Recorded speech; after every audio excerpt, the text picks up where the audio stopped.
How to change your shop name on Shopify. Hi everyone, welcome back to our channel, The Solution Guy. In today's video, I will guide you through the steps on how you can actually change your shop name on Shopify. So just make sure to watch this video till the end.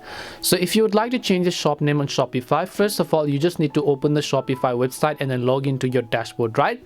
And then once you log into your dashboard, you will see this type of interface where from the bottom left, you have to simply click on the option that says settings. And then once you basically go to settings, on the next specific page, you will see all these sorts of information where you have to simply look for the option that says general, which is at the top left hand side, that says view and update your store details, as you can see. And then once you've done that, last but not the least, what you will do is you'll find store details over here. All you need to do is you can select store name, click on the edit icon, enter the new store name, and then click on save, and your Shopify name will be successfully saved. And that is it on how you can go ahead and simply change your store name on Shopify. We hope the video was really helpful, and if it did help you, then make sure to leave a like and subscribe to the channel. If you have any questions though, feel free to leave them down. Thank you very much for watching, and see you in the next video.